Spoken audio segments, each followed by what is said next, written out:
जनतेचा अधिकारनामा जाणीव हक्काची या न्यूज चॅनलमध्ये आपले स्वागत आहे।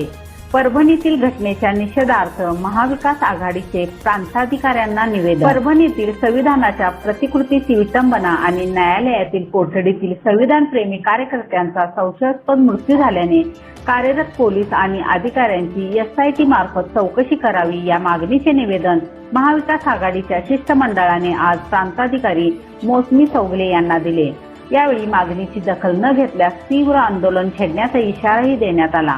परभणीतील घटनेचा शहर महाविकास आघाडीच्या वतीने निषेध करत शिष्टमंडळाने प्रांताधिकाऱ्यांना मागण्यांचे निवेदन दिले। या शिष्टमंडळात राष्ट्रवादीचे प्रांतिक सदस्य मदन कारंडे, शिवसेना शहर प्रमुख सयाजी चव्हाण, माजी नगरसेवक राहुल खंजिरे, मलकारी लवटे, बाबासाहेब कोतवाल, योगेश कांबळे, रमेश कांबळे, किशोर जोशी, नागेश शेजाळे, ओमकार आवळकर, सतीश कांबळे, अक्षय कांबळे, किरण कांबळे, अवधूत बावडेकर, दशरथ जावळे, प्रकाश सुतार, बाजीराव सुतार, सावित्री हजारे आदी पदाधिकारी व कार्यकर्ते मोठ्या संख्येने उपस्थित होते।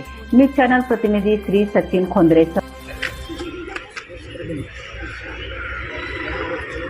परभणीमध्ये संविधान शिल्पावर नुकसान करून संविधानाचा अपमान केला अशा पद्धतीची परिस्थिती असताना सुद्धा त्याच्या संदर्भात जे आंदोलन करत असताना त्या आंदोलनकर्त्यांना पोलीस स्टेशनमध्ये डांबून अमनुष्य अत्याचार मारहाण त्या ठिकाणी केले। डॉक्टर बाबासाहेब आंबेडकर यांनी दिलेलं संविधान 140 कोटी जनतेला माणसासारखं वागवण्याचं काम या जगभरात त्या ठिकाणी कौतुकास्पद होतं आणि त्या संविधानाचा अपमान केल्यानंतर जर एखाद्या आंदोलनकर्त्यांनी थोडं आंदोलन उग्र केलं तर अशा पद्धतीनं कृत्य करणं म्हणजे या महाराष्ट्रात हे भारतामध्ये महाराष्ट्रात नसून अफगाणिस्तानमध्ये आहे अशा पद्धतीची परिस्थिती आज या महाराष्ट्रामध्ये निर्माण झालेली आहे। या सरकारला कशा पद्धतीनं जनतेनं बाजूला ठेवायचा प्रयत्न केला, परंतु फसवून आलेलं सरकार खालून वरपर्यंत या त्यांच्या कृत्यामुळं सर्वसामान्यांच्या नजरेत यायला लागले आणि डॉक्टर बाबासाहेब आंबेडकरांनी दिलेलं संविधान त्या ठिकाणी संपवायचं आहे असा विडास त्या ठिकाणी उचललेला आहे।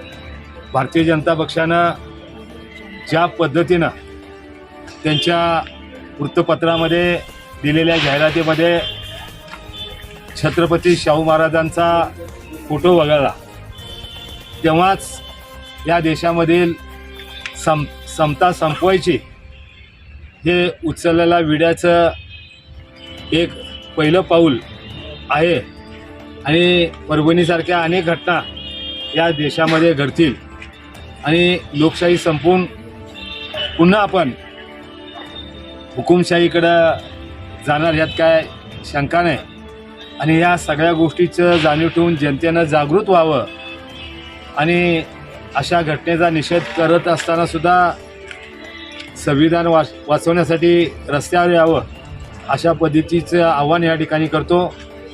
हे सरकार हे जरी निवेदन आम्ही दिलं असेल तर संविधानाचा मान ठेवून त्या ठिकाणी आम्ही जो अधिकार दिला त्याचा प्रयत्न त्या ठिकाणी करतोय, परंतु मला ह्याचा फार मोठा उपयोग होईल असं वाटत नाही।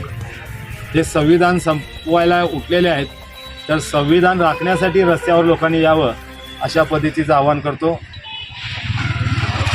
जनतेचा अधिकारनामा जाणीव हक्काची या न्यूज चॅनलला लाईक, शेअर व सबस्क्राईब करण्यास विसरू नका व सदैव रहा अपडेट। जाहिराती व बातमीसाठी आजच न्यूज चॅनलशी संपर्क साधावा। 80 87 820 897।